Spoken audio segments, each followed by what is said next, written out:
जय श्री कृष्णा। स्वागत है आपका सारथी त्रिशला के साथ। कैसे हैं आप लोग? आपकी एस्ट्रोलॉजर वास्तुशास्त्री चेहरा भी पढ़ती हूँ, आवाज़ भी पढ़ती हूँ और हाथों की लकीरें भी पढ़ना जानती हूँ। इस नाते से ज़िंदगी की बहुत बारीक से बारीक चीज़ों को पढ़ा है मैंने। जब भाई किसी का चेहरा पढ़ सकती हूँ, किसी के हाथों की लकीरें पढ़ सकती हूँ, तो उस इंसान के मन को, मस्तिष्क को पढ़ना कौन सा बहुत भारी काम है। पढ़ना आता ही होगा ना, तभी तो इतना लंबा सफ़र, 32 साल की एस्ट्रोलॉजी का सफ़र तय कर लिया मैंने। हाँ, बचपन से लेकर अब तक बहुत कुछ मैंने ऐसा देखा जिससे मेरी रूह कई बार कांपी है। खास करके राजस्थान से हूँ तो औरतों का एक बहुत ही दबा हुआ चेहरा देखा मैंने। शोषित, उनको हर जगह से तिरस्कृत करा जाता था, ऐसा चेहरा देखा मैंने। ऊपर से सोने पे सुहागा ये हो गया कि 80s, 90s और 2000 इन तीनों सीरीज़ को मैंने अपने साथ जिया। 80 की पैदाइश हूँ तो नेचुरल बात है कि मैंने 80 भी देखा, 90 का दशक भी देखा और अब 2000 और 2020 और 21 का दशक भी देख रही हूँ। औरत के जीवन में बहुत बदलाव आए, परंतु अभी भी कहीं ना कहीं औरत बहुत पिछड़ी हुई मानी जाती है। आज भी पता नहीं क्यों औरत की अक्ल पे बहुत जल्दी किसी को भरोसा नहीं होता। आज भी पता नहीं क्यों औरत के किसी भी सुझाव के ऊपर उतना ज़्यादा अमल नहीं किया जाता, चाहे वो समझदारी उनके बच्चों से, लड़कों से ज़्यादा ही रख लें। बहुत सारे लोगों की तो ये भी कंप्लेन है कि मैं सिर्फ औरतों के भलाई के लिए बोलती हूँ या औरतों के लिए ही बोलती हूँ। पर एक औरत हूँ ना, जिस चीज़ को पढ़ती हूँ, जानती हूँ, उसी पर तो इतने आत्मविश्वास के साथ बोल सकती हूँ, क्योंकि कहीं ना कहीं अपने जीवन में जिन चीज़ों को उतारती हूँ, परखती हूँ, प्रैक्टिकली देखती हूँ, उन्हीं पर तो बात करूँगी आपसे।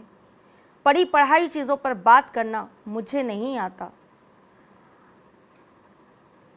हर औरत के अंदर एक दबी ख्वाहिश होती है, ख्वाहिश कुछ बनने की, कुछ करने की। मेरे अंदर भी थी। मैं जब छोटी थी तो मुझे ऐसा लगता था, क्योंकि बहुत बड़ा परिवार था मेरा, अपने घर की इकलौती लड़की थी मैं, तो मुझे ऐसा लगता था कि बस कुछ ऐसा मुझे मिल जाए जिससे मैं कुछ ऐसा कर लूँ कि लोग मुझे मेरे नाम से जानें, मेरा अपना अस्तित्व बन जाए, मेरी अपनी पहचान हो।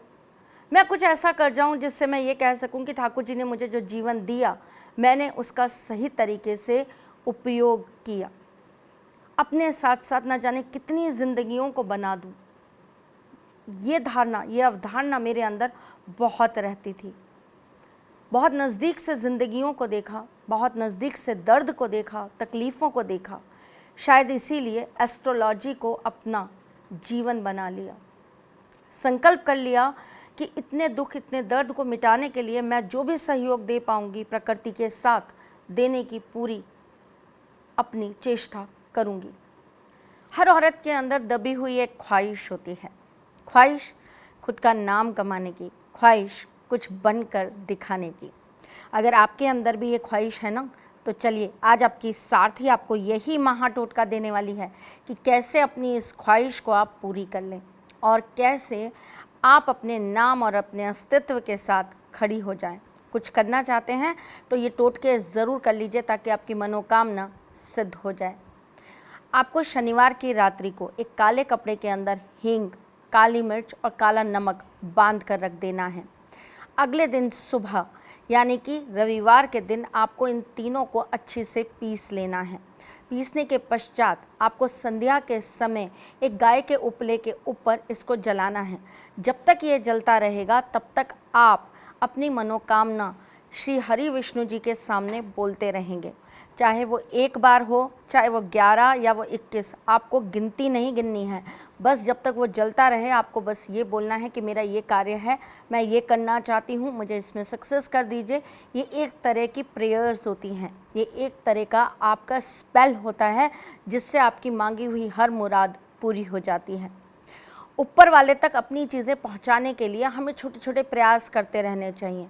भाई वहाँ बहुत लंबी लाइन है, बहुत लोग खड़े हैं लाइन में अपनी प्रेयर्स लेके, अपनी दुआएं लेकर और अपनी मनोकामना पूर्ति के लिए न जाने क्या क्या करने के लिए तैयार बैठे हैं।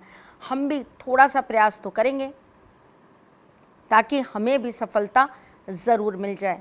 क्या करना है भाई, आपको गुरुवार के गुरुवार बेसन से बनी हुई चीज़ें ज़रूर खानी है, पीला वस्त्र ज़रूर पहनना है और साथ ही साथ में आपको उस दिन शाम को एक तुलसी पर घी का दीपक रखना है। लेकिन घी का दीपक रखने से पहले आप उस दीपक के नीचे थोड़ी सी पीली सरसों ज़रूर डाल देंगे। ऐसा करने से आपकी मांगी हुई मुराद जल्दी पूरी हो जाएगी और ईश्वर तक पहुंच जाएगी।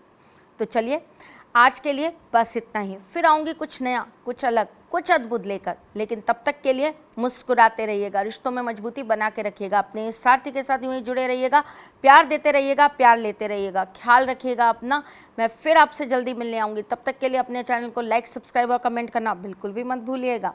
आपको अच्छा लगे तो आप मेरे फेसबुक और इंस्टाग्राम पेज को भी ज्वाइन कर लीजिएगा।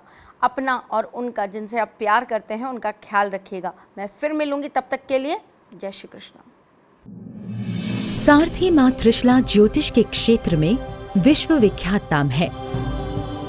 ज्योतिष शास्त्र में पीएचडी मां त्रिशला पिछले 22 वर्षों से ज्योतिष की सभी परंपरागत विधाओं के साथ साथ अनेक दुर्लभ गुण विधाओं जैसे परछाई एवं नव्स के अध्ययन से अपनी सटीक भविष्यवाणी और पूर्वानुमान के लिए विख्यात हैं।